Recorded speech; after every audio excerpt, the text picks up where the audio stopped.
السماء جلالا فأزيد أسراب الغيوم. اللهم صل على محمد وعلى آل محمد كما صليت على إبراهيم وعلى آل إبراهيم إنك حميد مجيد. اللهم بارك على محمد وعلى آل محمد كما باركت على إبراهيم وعلى آل إبراهيم إنك حميد مجيد. گرامی قدر بزرگوں، دوستوں اور عزیز ساتھیوں،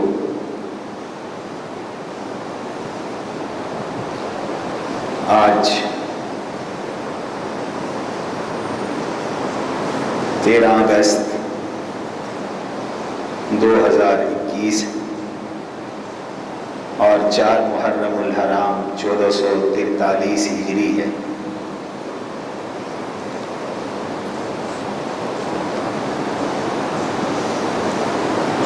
آج کے جمعے میں عموماً رحمت عالم صلی اللہ علیہ وسلم کے اہل بیت اطہار اور ریحانت الرسول سبط بطول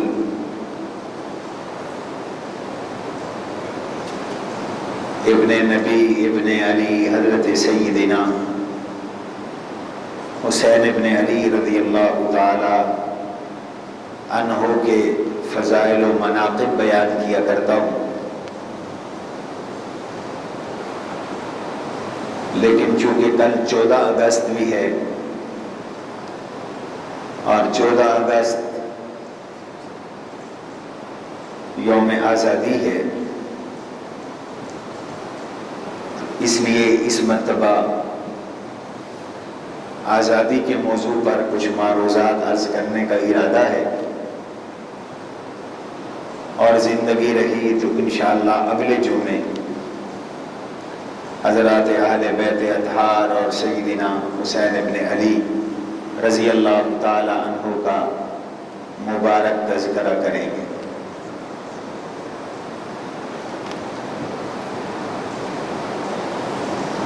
چودہ اگست 1947 اور 27 رمضان المبارک کو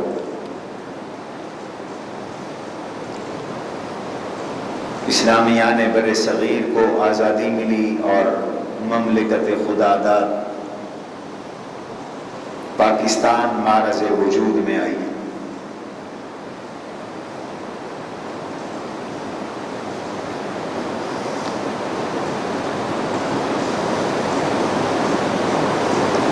یوں تقریباً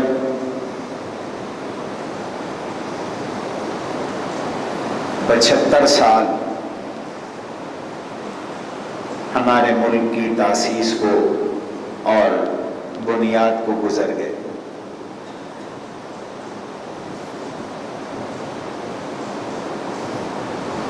جب بھی 14 اگست آتا ہے تو قوم بس اتنا کرتی ہے کہ جھنڈے لگا کر، جھنڈیاں لگا کر آزادی کی تقریبات کر کے اپنے فریضے سے سبکدوش ہو جاتی ہے۔ ملی نغمے چلا دیے جاتے ہیں اور کہیں تو بے حیائی اور منکرات کی مجلسیں سجائی جاتی ہیں،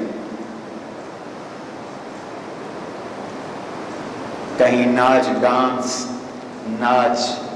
گانے اور شراب و کباب کی محفلیں ہوتی ہیں۔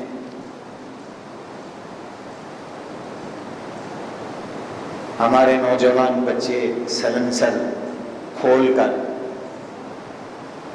ملک کی شاہراہوں اور سڑکوں پر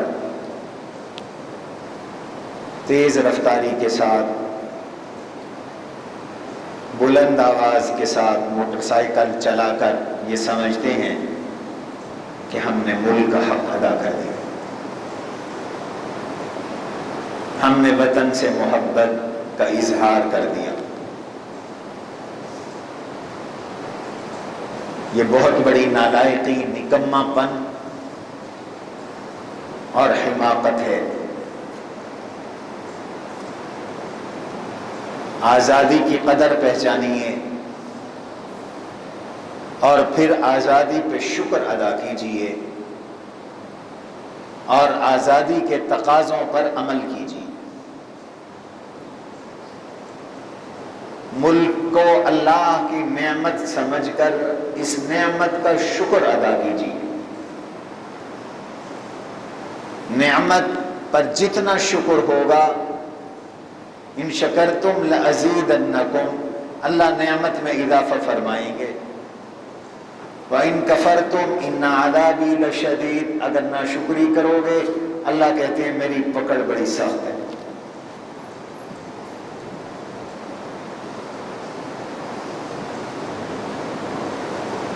آزادی ایک بڑی نعمت ہے۔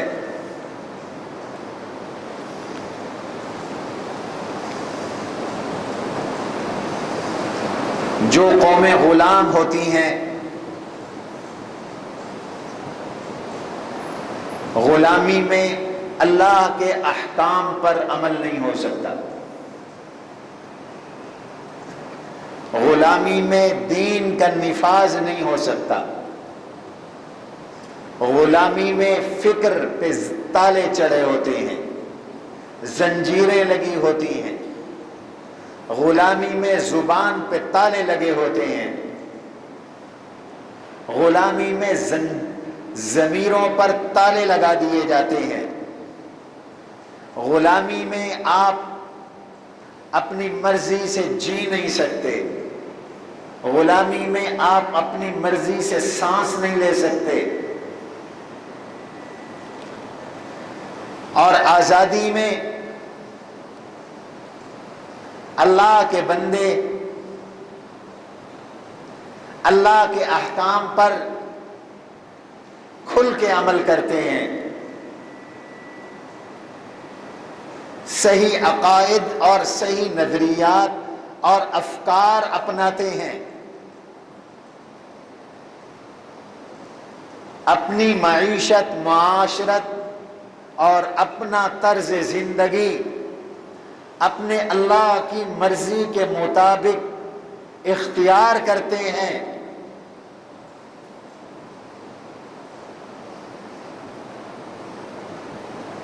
آپ ایک آزاد قوم تھے،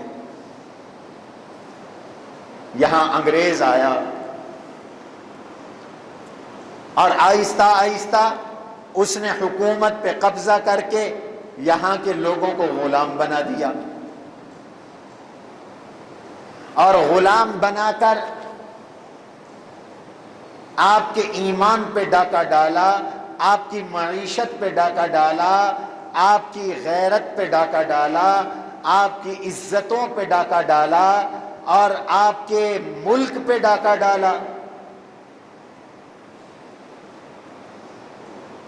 پوری قوم کو اس نے لوٹا اور دونوں ہاتھوں کے ساتھ لوٹا، ایمان بھی لوٹا، ہمارے ملک کو بھی لوٹا، ہماری معیشت کو بھی لوٹا، ہمارے عقیدے اور ہمارے ایمان پر اس نے قہر ڈھائے، جبر ڈھائے۔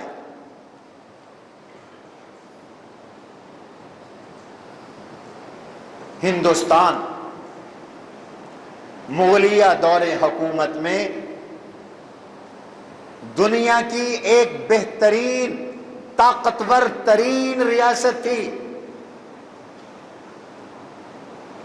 یہ سونے کی چڑیا کہلانے والی ریاست تھی۔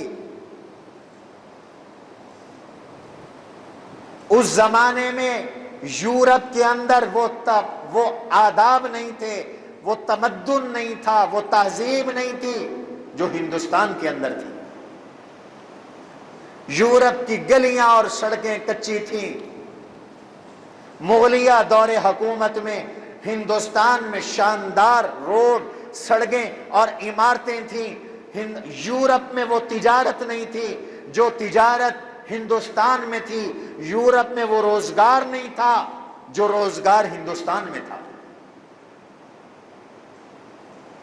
یہاں اسلام کا نظام نافذ تھا، فقہ حنفی نافذ تھی،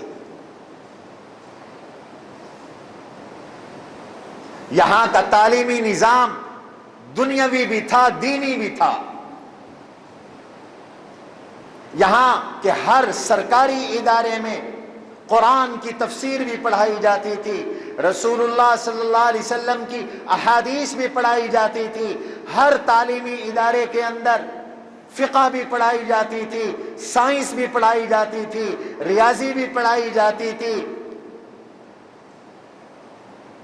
ہندوستان کے تعلیمی اداروں نے بہترین علماء، فقہاء، محدثین، بہترین انجینئر، بہترین ریاضی دان اور بہترین سائنسدان تیار کیے۔ یہ ہندوستان کے تعلیمی اداروں کا کمال تھا۔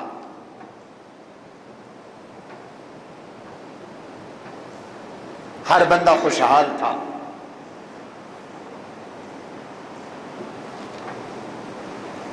ایمان کی بہاریں تھیں،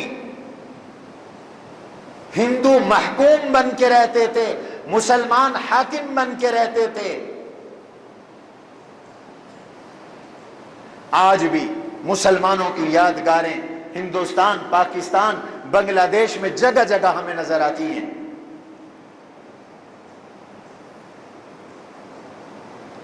آپ شاہی مسجد لاہور کو دیکھنے جاتے ہیں، یہ بادشاہوں کی یادگار ہے، شاہی قلعہ بادشاہوں کی یادگار ہے۔ انگریز کے دور میں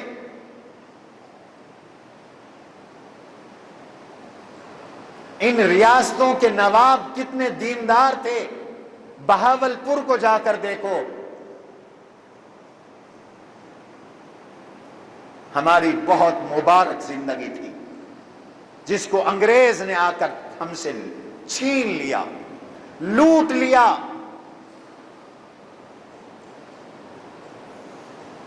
یہاں ہمارے عقیدے پہ ڈاکہ ڈالا اور ملک کو عیسائی ریاست بنانے کی کوشش کی، زبردستی عیسائیت مسلط کی، ارتداد مسلط کیا۔ یہاں یورپ سے اور برطانیہ سے عیسائی مبلغ لا کر گلی گلی چھوڑ دیے گئے، قرآن کو جلا دیا گیا، دینی کتابوں کو جلا دیا گیا، مدرسوں کو ڈھا دیا گیا، علماء کو قتل کر دیا گیا اور دینداروں کو شہید کیا گیا۔ 70,000 علماء کو خنزیر کی کھالوں میں بند کر کے گولیاں مار کر دریاؤں میں ڈال دیا گیا، تاکہ یہاں کے مسلمانوں کو عیسائی بنا دیا جائے، مرتد بنا دیا جائے۔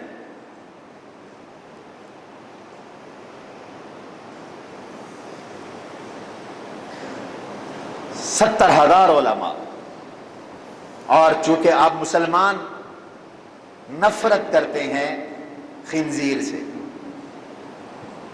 اس لیے آپ کو چڑوانے کے لیے خنزیر کی کھالوں میں بند کر کے فائر مارا، گولی ماری اور دریا میں ڈال دیا۔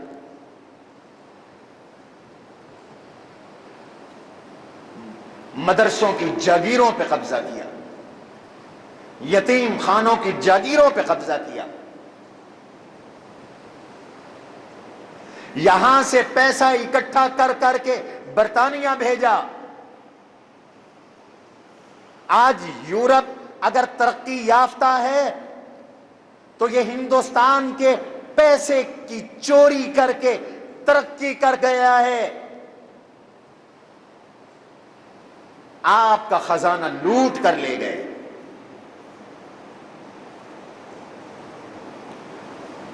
کنگال کر دیا ہندوستان۔ یہاں کی صنعت بڑی اعلیٰ، یہاں کی معیشت بڑی اعلیٰ، یہاں کی تجارت بڑی اعلیٰ۔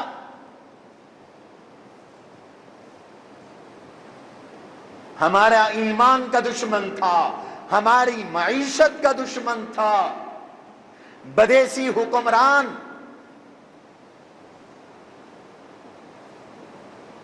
100 سال سے زیادہ عرصہ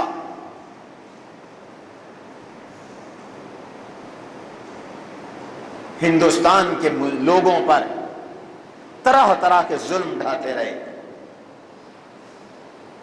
اس لیے پہلے دن سے ہی آپ کے اکابر نے، علماء نے اعلان کر دیا تھا۔ حضرت شاہ عبدالعزیز محدث دہلوی رحمت اللہ تعالی علیہ نے انگریز کے آتے ہی اور انگریز کی قبضہ کرتے ہی اعلان کر دیا تھا، اب ہندوستان دار الحرب ہے، انگریز سے جہاد واجب ہے، فرض ہے۔ اس زمانے میں بھی انگریز کے کچھ کاسا لیس ملا وہ انگریز کے حق میں فتوے دیتے رہے، اور غیرت مند علماء نے اس وقت ہی کہہ دیا کہ انگریز کا اقتدار ہمیں قبول نہیں ہے، ہمیں خنزیر خوروں کا، شرابیوں کا اقتدار قبول نہیں ہے۔ اور پھر 1857 میں ایک بڑی جنگ آزادی علماء نے لڑی۔ اس جنگ کی قیادت علماء کے پاس تھی، اور پھر مسلسل آپ کے اکابر نے جد و جہد کی کہ انگریز کو اس ملک سے نکال دیا جائے۔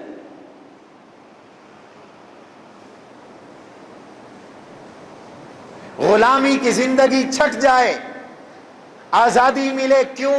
آوارگی کے لیے نہیں، آزادی ملے عقیدے اور فکر کی درستگی کے لیے، ہمیں آزادی ملے اپنے ملک کو سنوارنے کے لیے، ہمیں آزادی ملے رب کے حضور عبادت کرنے کے لیے، سجدہ کرنے کے لیے، ہمیں آزادی ملے اپنی عزتوں کی حفاظت کے لیے، ہمیں آزادی ملے اپنے گھروں کو سنوارنے کے لیے، ہمیں آزادی ملے نظام تعلیم بہتر کرنے کے لیے، ہمیں آزادی چاہیے اپنی نسلوں کو سنوارنے کے لیے، ہمیں آزادی چاہیے اپنے اللہ کو راضی کرنے کے لیے۔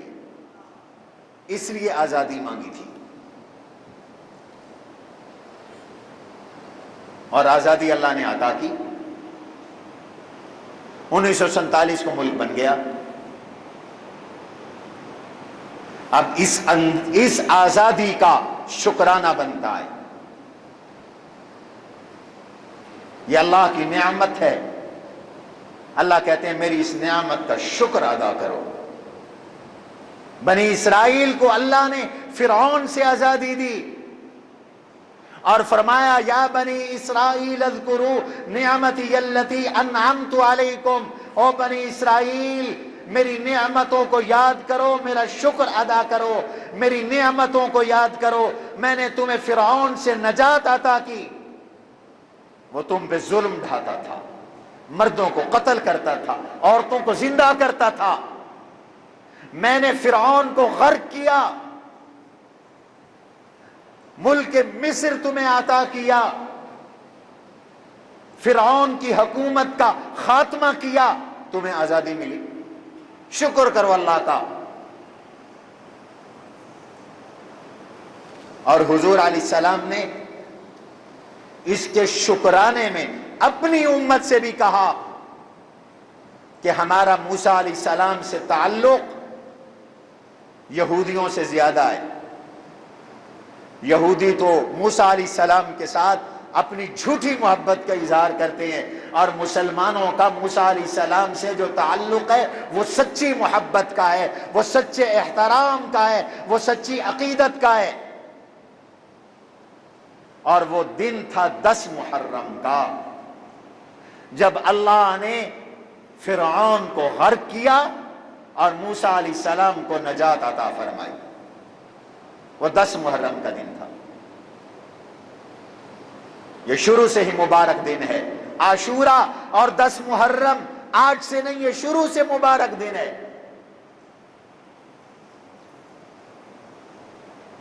حضرت نوح علیہ السلام کی قوم پر سیلاب کا عذاب آیا، اور نوح علیہ السلام کی کشتی 10 رجب کو چلنا شروع ہوئی، اور نوح علیہ السلام 80 افراد کے ساتھ اس کشتی میں 6 مہینے تک کشتی میں رہے، اور کشتی روئے ارض پہ چکر کاٹتی رہی۔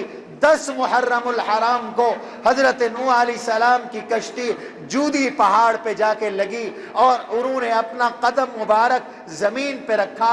نوح علیہ السلام نے اپنا قدم مبارک جو زمین پہ رکھا تو وہ 10 محرم کا دن.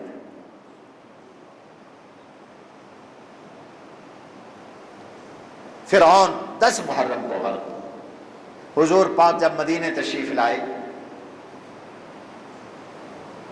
تو آپ کو پتہ چلا کہ یہودی اس دن روزہ رکھتے ہیں, شکرانے کے طور پر روزہ رکھتے ہیں کہ ہمارا دشمن ڈوب گیا تھا, موسیٰ علیہ السلام بنی اسرائیل کو نجات ملی تھی, غلامی چھٹ گئی تھی, تو وہ روزہ رکھتے تھے. میرے آقا نے فرمایا ہمارا تعلق تو زیادہ مضبوط ہے موسیٰ علیہ السلام سے, نحن اولا بموسیٰ. وہ ایک روزہ رکھتے ہیں, ہم 2 روزے رکھیں گے. اس کے شکرانے کے طور پر ہم 2 روزے رکھیں گے. سومو یوم عاشورا و یوم معہ, فرمایا 10 محرم کا بھی روزہ رکھا کرو اور 10 محرم کے ساتھ ایک اور دن کا روزہ بھی رکھا کرو, تاکہ یہودیوں جیسے نہ بن جاؤ. تمہارا طرز, تمہاری ادا اور تمہارا طریق یہودیوں سے بالکل جدا ہو. تم اپنا امتیاز قائم کرو. مسلمانوں کی شکل جدا, صورت جدا, عقیدہ جدا, عمل جدا, قبلہ جدا, کعبہ جدا, نبی جدا, دین جدا, مذہب جدا, لباس جدا, اور مسلمان کی ہر چیز غیر مسلموں سے جدا. مسلمان کی اپنی وردی ہے, مسلمان کا اپنا امتیاز ہے. اللہ چاہتے ہیں مسلمان ممتاز ہی رہیں, اس لیے فرمایا تم کافروں جیسے نہ بنو, ہندوؤں جیسے نہ بنو, یہودیوں جیسے نہ بنو, عیسائیوں جیسے نہ بنو. ہر چیز میں تم ممتاز نظر آؤ. شکرانے کے طور پر روزے کی ترغیب دی گئی کہ موسیٰ علیہ السلام کو آزادی ملی, ان کی قوم کو آزادی ملی, میری امت بھی 2 روزے رکھے. ضمناً بات آ گئی, اگلے جمعے سے پہلے عاشورہ آئے گا, جمعرات عاشورہ ہے. محرم الحرام سے متعلق صرف 3 حکم ہیں شریعت میں, یاد رکھنا. پہلا حکم فرمائے رمضان کے بعد سب سے افضل روزے شہر اللہ المحرم, اللہ کے مہینے کے ہیں جو محرم ہے. محرم کو اللہ کا مہینہ کہا گیا, یہ نسبت تشریفی ہے, تکریمی ہے, بہت عزت اور شرف والا مہینہ ہے, اللہ کا مہینہ ہے. رمضان کے بعد سب سے زیادہ روزوں کا ثواب محرم میں ہے. پیغمبر نے روزوں کی ترغیب دی, تم سبیلیں لگاتے ہو. ہاں افطاریاں کرواؤ, روزے رکھو, یہ پہلا حکم ہے. دوسرا حکم ہے عاشورے کا روزہ رکھو اور ایک روزہ اور ساتھ ملاؤ, یعنی 9 اور 10 محرم کا روزہ رکھو. ہمارے ہاں بھی برسہ برس سے اللہ کے فضل سے جامعہ میں 9 کو اور 10 کو سحری افطاری کا انتظام ہوتا ہے, وسیع انتظام ہوتا ہے. اور تیسری چیز ارشاد فرمائی محرم کے متعلق, یہ اچھی طرح سمجھ لو. آپ نے ارشاد فرمایا جو 10 محرم کو اپنے گھر والوں کے خرچے میں وسعت کر دے, معمول سے زیادہ بچوں پہ خرچ کرے, اللہ پورا سال اس کے رزق میں وسعت عطا فرمائے. پورا سال وہ زیادہ اللہ اس کو رزق عطا فرمائے. اور اس پر ہمارا تجربہ ہے الحمدللہ. ہم نے برسہ برس سے اپنے جامعہ میں بھی 10 محرم کو طلباء کی جو افطاری کرواتے ہیں معمول سے بہت بہتر بناتے ہیں. اللہ سال جامعہ کو بھی ترقی دے رہے, اللہ پاک جامعہ کو بھی ترقی دے رہے. اس پہ تجربہ کر کے دیکھ لو, اور کوئی حکم نہیں. شکرانے کے روزے رکھنے کی ترغیب دی. آزادی کا شکرانہ ہے، شکر ادا کرو. تمہارا دشمن بھاگ گیا، انگریز نکل گیا، تم آزاد ہو گئے، شکر کرو. 14 اگست آئے، 27 رمضان آئے، سجدہ شکر ادا کیا کرو، مسجدوں کو بھر دیا کرو، اللہ کے آگے جھک جایا کرو اور سوچا کرو ناچنے والوں، ڈانس کرنے والوں، شراب کی مجلسیں سجانے والوں، حکمرانوں، ایسے پاکستان نہیں بنا تھا، ایسے نہیں بنا تھا. کیسے بنا تھا؟ 15 لاکھ مسلمان قیام پاکستان کے بعد ہجرت کرتے ہوئے انہوں نے جام شہادت نوش کیا. 15 لاکھ مسلمان، 10 سے 15 لاکھ، 6 لاکھ تو ہندوستان کے اخبارات نے چھاپا، 10 لاکھ پاکستان کے اخبارات نے چھاپا. ان کی روحوں سے غداری نہ کرو. ناچ گانے کے ساتھ، موسیقی کے نغموں کے ساتھ ان کی روحوں سے غداری نہ کرو. کل ان کو کیا منہ دکھاؤ گے؟ تمہارے باپ دادا، تمہارے چچے تایا، 10 لاکھ انسان، 10 لاکھ کلمہ گو آگ اور دری، آگ اور خون کے سمندر میں ڈوب گئے، شہید ہو گئے. اور انہوں نے یہ شہادت کیوں دی تھی؟ اس لیے کہ پاکستان کو لبرل بناؤ گے، سیکولر بناؤ گے، اس لیے کہ یہاں ظلم کا راج ہوگا، اس لیے کہ یہاں شراب عام بکے گی، اس لیے کہ یہاں گھر گھر زنا ہوگا، اس لیے کہ یہاں بے غیرتی کے سودے ہوں گے، اس لیے کہ یہاں غیروں کی غلامی ہوگی، اس لیے کہ یہاں مسجدیں غیر محفوظ ہوں گی، مندر محفوظ ہوں گے، اس لیے کہ یہاں مسلمان کا خون سستا ہوگا، اس لیے کہ یہاں غیروں کی خوشنودی کے لیے ختم نبوت پہ ڈاکہ ہوگا، قانون ناموس رسالت کو بدل دیا جائے گا، اوقاف ایکٹ کے ذریعے مسجدوں اور مدرسوں پہ قبضہ کیا جائے گا، خانقاہیں بند کر دی جائیں گی. اس لیے قربانی دی تھی کہ تم یہود کی غلامی کرو گے، تم عیسائیوں کی غلامی کرو گے. 10 لاکھ بندے نے اس لیے جان دی تھی. ہوش کرو، تم قاتل ٹھہرو گے اگر ان کے خون سے تم نے غداری کی. انہوں نے اس لیے جان دی تھی کہ پاکستان کا مطلب کیا؟ لا الہ الا اللہ. انہوں نے اس لیے قربانی دی تھی کہ ہمیں خلافت راشدہ کا نظام چاہیے. انہوں نے اس لیے قربانی دی تھی کہ ملک میں عدل کا راج ہوگا، ملک میں انصاف ہوگا، ملک میں غریب کا خیال رکھا جائے گا، ملک میں رسول اللہ کی غلامی ہوگی، ملک میں صحابہ آل بیت کا احترام اکرام ہوگا، ملک میں سود کا خاتمہ ہوگا، ملک میں حیا کا راج ہوگا، ملک میں شرم کا راج ہوگا، ملک میں اسلامی غیرت ہوگی، ملک میں اسلامی اخوت ہوگی.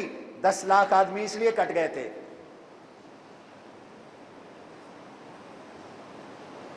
اور انڈیا کے گانے چلا کر جشن آزادی منانے والوں، ناچنے والوں اور کودنے والوں کچھ عقل بھی ہے.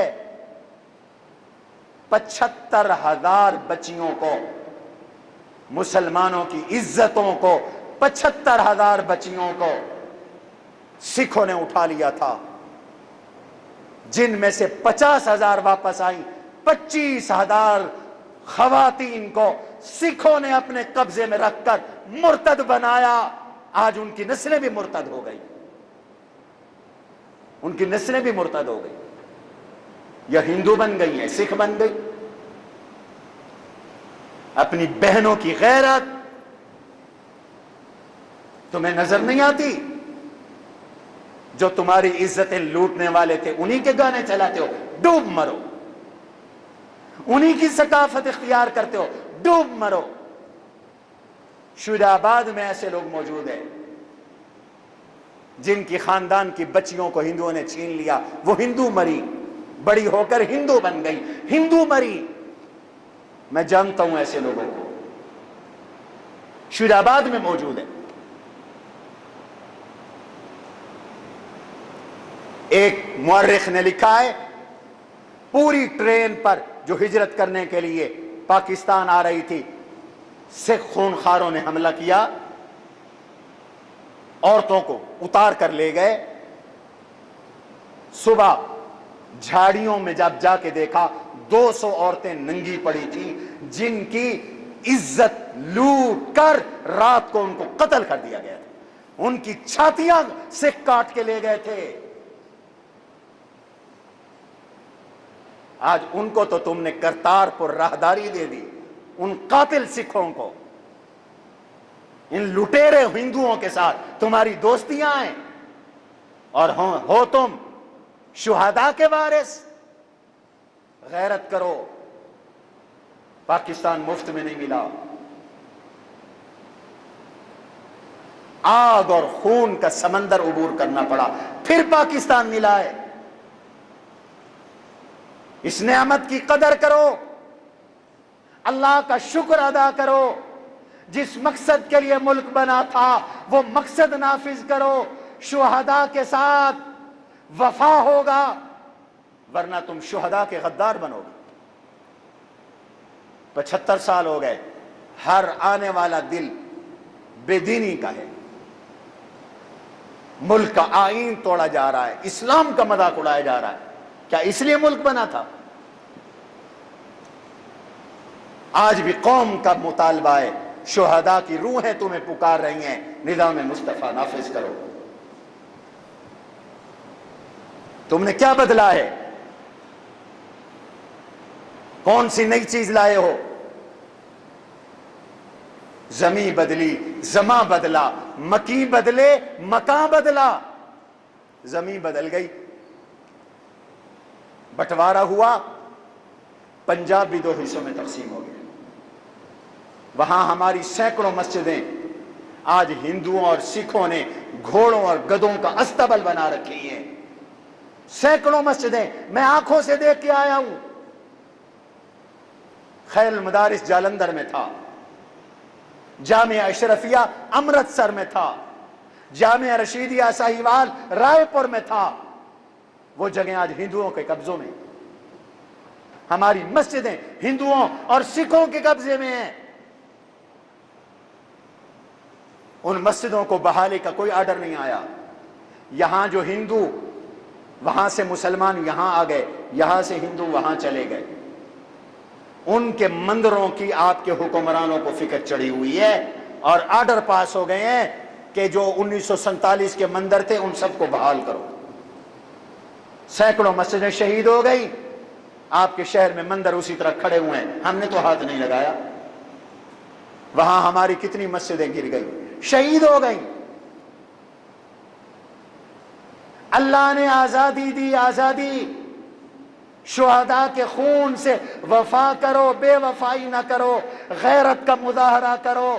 75,000 عزتیں لوٹی، کلمہ گو مسلمان بچیوں کی لوٹی، اسلام کے لیے، دین کے لیے۔ آج وقت آیا ہے، اس آزادی پر اللہ کا شکر ادا کرو، اسلام نافذ کرو۔ قوم اپنے گھروں میں اسلام لائے، حکمران ملک میں اسلام لائیں، اس لیے تم نے آزادی حاصل کی تھی۔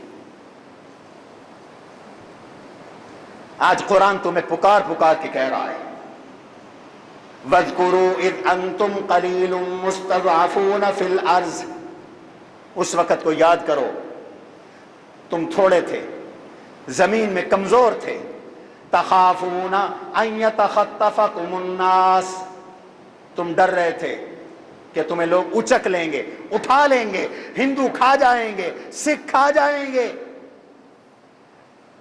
فآواکم، اللہ نے تمہیں ایک ریاست، ملک، وطن دے کر ٹھکانہ دیا۔ اتری تو تھی یہ حضور کے صحابہ کے لیے جو مکہ سے ہجرت کر کے مدینے آئے تھے، ان کے لیے یہ آیات اتری، لیکن منطبق آپ پر بھی ہو رہی ہیں۔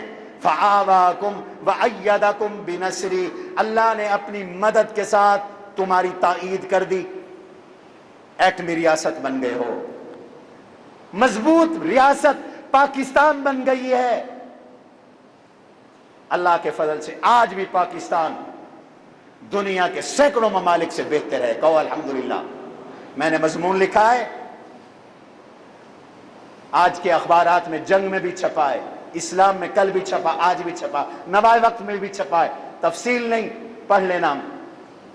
میں نے لکھا ہے کہ پاکستان کو اللہ نے حضور کی ریاست مدینہ کے ساتھ مشابہت عطا کی، مشابہت عطا کی ہے۔ جو احوال مدینہ پہ آئے تھے وہ پاکستان پہ آئے۔ آج بھی پاکستان کی ایک ایک اینٹ مقدس ہے، اس کا احترام اور حفاظت واجب ہے، لیکن میں کہتا ہوں گھر کی اصلاح کرو۔ ہم پاکستان کے وفادار اور چوکیدار ہیں، لیکن دیکھو یہ ساری نعمت تمہیں اللہ نے عطا کی، ایسے قدر کرو جیسے طالبان افغانستان میں قدر کر رہے ہیں۔ اللہ نے ہمیں ہماری زندگیوں میں دکھایا۔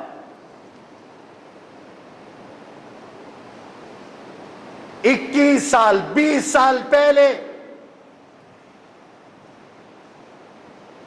دنیا کی تمام فوجیں افغانستان میں اتر پڑی تھی کہ شریعت کو کچل دو، اللہ کے دین کو کچل دو، ان طالبان کو دہشت گرد کہہ کر کچل دو۔ طیارے لائے، بم لائے، اسلحہ لائے، گاڑیاں لائے، ٹیکنالوجی لائے،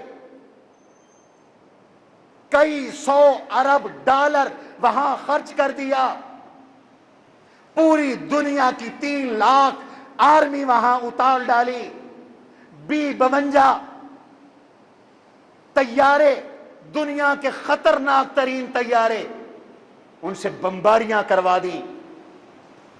صرف 20 سال کا عرصہ گزرا ہے، صرف 20 سال کا، دم دبا کے سارے بھاگے ہیں، سارے نکلے ہیں، اور آج ہم دیکھ رہے ہیں ایک ایک دن میں 3 4 صوبوں پر طالبان قبضہ کرتے جا رہے ہیں، طالبان قبضہ کرتے چلے جا رہے ہیں، اور جہاں قبضہ کر رہے ہیں وہاں اللہ کے دین کو نافذ کر رہے ہیں، شریعت کو نافذ کر رہے ہیں۔ اللہ ہمیں وہ دن دکھائے کہ جب کابل پر بھی اسلام کا جھنڈا لہرا جائے، آمین کہو۔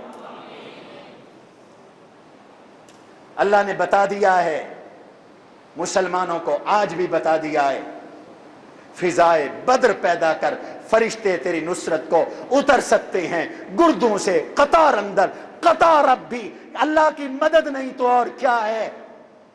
کہ دنیا ایک طرف، چند فقیر ایک طرف، اسلحہ ایک طرف، ایمان دوسری طرف، دولت ایک طرف، توکل ایک طرف، سب کچھ ہار گیا، اللہ کا نام جیت گیا ہے۔ جیتا ہے کہ نہیں جیتا؟ جا کے دیکھو۔ وہ رشید دوستم جس نے دشت لیلا کے میدان میں کئی 100 مسلمانوں کا خون کیا تھا، ان پہ گرم پانی چھوڑ کر آگ لگا دی تھی، کنٹینروں میں بند کر کے شہید کر دیا تھا، آج اس کا گھر طالبان کے قبضے میں، اس کا شہر طالبان کے قبضے میں، اس کا صوبہ طالبان کے قبضے میں۔ اور عجیب اسلام کی وہاں روح نظر آتی ہے کہ 10 ہزار کے قتل کرنے والوں کو بھی انہوں نے اعلان کر دیا، رسول اللہ نے جیسے فتح مکہ پہ اعلان کر دیا تھا، لا تثریبکم علیکم اليوم، ہم نے تمہیں معاف کر دیا۔ معافی دیتے چلے جا رہی ہیں، معافی دیتے چلے جا رہے ہیں۔ پاکستان کے پاس تو سب کچھ ہے، ایٹم بم بھی ہے، الحمدللہ جہاز بھی ہے، ہماری فدائیہ مضبوط، ہماری بری فوج مضبوط، ہماری بحری فوج مضبوط۔ حکمرانوں آگے بڑھو، کیوں ڈرتے ہو یہود و نصارہ سے؟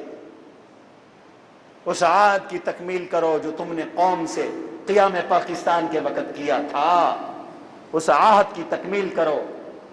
اس سے زیادہ جو آج ہمیں افغانستان میں اللہ کی مدد نظر آ رہی ہے، انشاءاللہ پاکستان میں اس سے بڑھ کر اللہ کی مدد آئے گی، کہو انشاءاللہ۔ اسلام زندہ تھا، اسلام زندہ ہے، اسلام زندہ رہے گا، یہ مٹانے سے مٹ نہیں سکتا۔ کون ہے جو اسلام کو مٹا سکے؟ اس دین میں اللہ نے یہ فطرت رکھی ہے، یہ مٹایا نہیں جا سکتا۔ افغانستان میں تم نے مٹانے کی کوشش کی، 20 سال گزرنے کے بعد وہ اس سے زیادہ طاقت کے ساتھ ابھر کر آ گیا ہے۔ آج امریکہ کہتا ہے طالبان کو، اچھا ذرا کابل آنا تو میرے سفارت خانے کا خیال رکھنا۔ آہا، سپر طاقت کہہ رہا ہے طالبان سے، اچھا اگر کابل فتح کرنا تو میرے سفارت خانے کا خیال رکھنا، مان جاؤ۔ ان الحکم الا للہ، للہ الامر۔ طاقت کس کی ہے؟ سارے بولو، طاقت کس کی ہے؟ حکم کس کا ہے؟ اور پوری کائنات کے دل کس کے قبضے میں ہیں؟ اللہ کے قبضے میں ہیں۔ مجھے یاد ہے کل کچھ لوگ کہتے تھے مولوی صاحب امریکہ اتنی طاقت والا ہے کہ کھا جائے گا، ایک بندہ نہیں بچے گا۔ آج امریکہ شرمندہ ہے اور وہ ہزاروں کٹ کر بھی پہلے سے بڑھ کر آب و تاب کے ساتھ نکل کر آئے ہیں، اور انشاءاللہ اللہ ہمیں وہ دن دکھائے گا جب دنیا میں ایک ریاست ہمیں ایسی نظر آئے گی جہاں اللہ کا قرآن نافذ ہوگا، جہاں رسول اللہ کی شریعت نافذ ہوگی۔ کون؟ انشاءاللہ۔ اور قرآن کہتا ہے وَلَوْ أَنَّهُمْ أَقَامُوا التَّوْرَاةَ وَالْإِنْجِيلَ، تم اللہ کی کتاب کو قائم کرو، ہم آسمان سے رزق کے دروازے کھول دیں گے۔ آج اللہ کا قرآن ہمیں کہہ رہا ہے اللہ تمہیں ریاست اور اقتدار دے تو شکرانہ ہے، اور شکرانہ کیا ہے؟ یا داؤد انا جعلناک خلیفۃ فی الارض، داؤد ہم نے آپ کو حکومت دی، اب اس کا شکرانہ ہے فاحکم، آپ لوگوں میں انصاف کے ساتھ فیصلے کریں، کافروں کی خواہشات کے پیچھے نہ چلیں، اللہ کے حکموں کو نافذ کریں۔ یہ آزادی کا شکرانہ ہے۔ کل 14 اگست کو ناچ گانا نہ کرنا، نماز شکرانہ ادا کرنا، ان شہداء کو ایصال ثواب کرنا، گناہوں سے توبہ کرنا، اور اپنے حکمرانوں سے یہ کہنا وہ وعدہ پورا کرو، ہم بھولنے نہیں دیں گے وہ وعدہ، انشاءاللہ وہ وعدہ ہم یاد دلاتے رہیں گے۔ کل جب تم نے قوم کو یہ نعرہ بتایا تھا بن کے رہے گا پاکستان، لے کے رہیں گے پاکستان، پاکستان کا مطلب کیا؟ لا الہ الا اللہ، لا الہ الا اللہ کا تمہارا وعدہ تمہیں یاد دلاتے رہیں گے۔ تم ہمیں کاٹو، تم ہمیں بھونو، تم ہمیں قتل کرو، کرتے رہو، ہم آخری دم تک لا الہ الا اللہ یاد دلاتے رہیں گے۔ اللہ کے حکموں کو نافذ کرو، اس ملک کی قدر کرو، یہ ملک نعمتوں سے مالا مال ہے، اس ملک سے محبت کرو، اس ملک کی حفاظت کرو، دشمن کو دشمن سمجھو، دوست کو دوست سمجھو، اس ملک کے غریبوں کو حق دلاؤ۔ اس لیے نہیں ملک بنا تھا چند خاندان لوٹ کر، دولت لوٹ کر ارب کھرب پتی بن جائیں اور غریب کا خون چوس لیا جائے۔ آج غریب بجلی کا بل نہیں ادا کر سکتا، گیس ملک میں نہیں ہے، سارا دن گیس غائب ہے۔ عوام کو خوشحالی دو، انصاف دو، عدالت دو، دین دو، شریعت دو، اللہ کے حکموں پہ عمل کراؤ، اللہ کی مدد آئے گی۔ اللہ تعالی ہمارے ملک کی حفاظت فرمائے اور اس ملک کو خوب ترقیات نصیب فرمائے، اور حکمرانوں کو اپنا وعدہ پورا کرنے کی توفیق نصیب فرمائے۔ وما علینا الا البلاغ۔